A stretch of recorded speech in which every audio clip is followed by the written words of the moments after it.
In this video, we're going to look at how to make great Facebook video memes, and it's all about Square Video.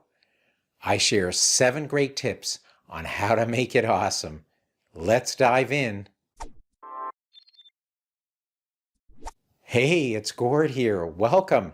If it's your first time here and it's your passion to make great videos, become a ninja at video editing, and learn more tips on how to succeed with video and marketing on YouTube, then make sure you hit the subscribe button and click the bell notification icon so you don't miss a thing.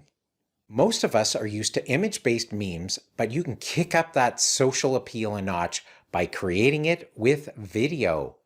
Check out these 2 meme video styles.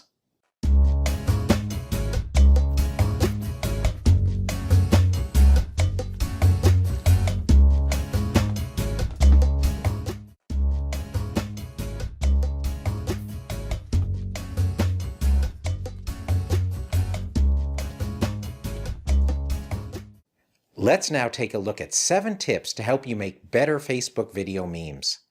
Tip number 1, create Square Video. By using Square Video, you take up more screen real estate in the feed, especially on mobile, making it easier to attract people to view the meme. I typically use a 1:1 aspect ratio and canvas dimensions of 1080p by 1080p. This works nicely because my clips all map to a 16:9 ratio, and when I drop and center a clip on the canvas, I end up with a nice balanced top and bottom border space for the meme text. Tip number 2, create your own video clips or use stock video. Where it makes sense, I love to create my own video clips to use in my creations.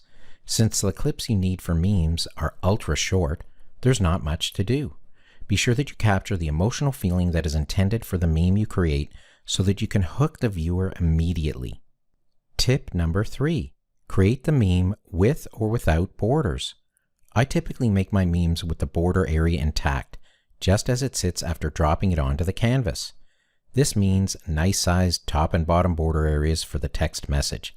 However, you may desire to zoom in on the content and expand the video area size, depending on the desired end results for the visual experience.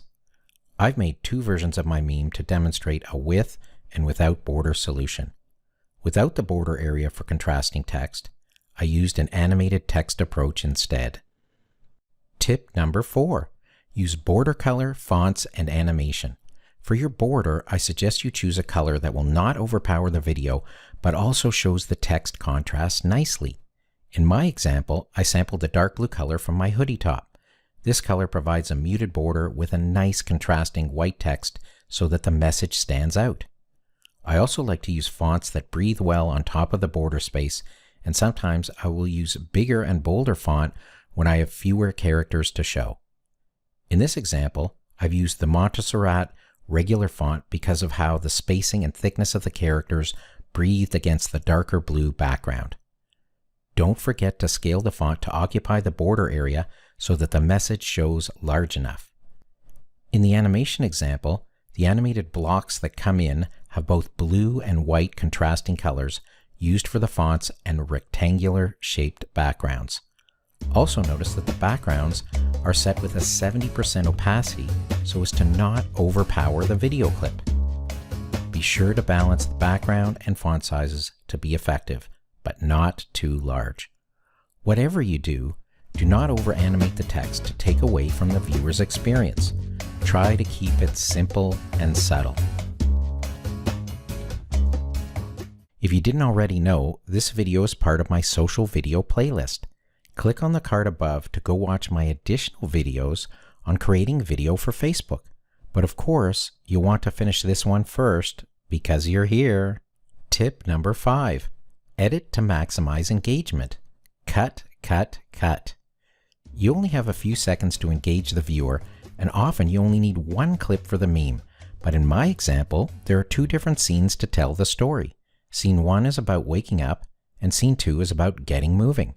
The first scene is just 1 clip cut out from a larger recorded clip, and the second scene is made by cutting up a larger clip into small subclips that are then mashed together to show rapid progress in the viewer experience. The art is in the edit. Tip number 6. Time the text to suit the storyboard. In the meme version with borders, you will notice that any text parts displayed on the screen stay for the duration of the video.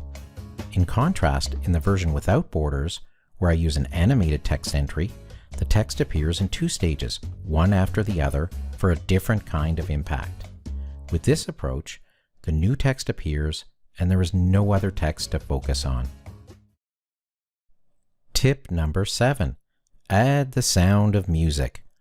Although most people watch their feed and videos like this with the sound off, you'll still want to have a nicely matched piece of music for those that get inspired to press the play button and hear the meme with the sound on. In this meme, I've sped up the clips to create an old-style, fast-motion experience. To go with the progressive feel, I chose an upbeat clip called Latin Seduction from my audiobooks subscription. The goal here is to match the music to the type of feeling evoked from the meme. Wow! There are even more meme creation tips that I could talk about, including blurred backgrounds, more sophisticated text animations, using drop shadows, and a whole plethora of filter techniques if you're using an editor like Adobe Premiere Pro. If you want more cool tips for video creating and you wish to create better videos from home, click on the link for my free ebook. And if you're not already subscribed to my channel, be sure to hit the subscribe icon on this page so that you can get more videos like this in the future. And thanks so much for watching, and I look forward to seeing you in the next video.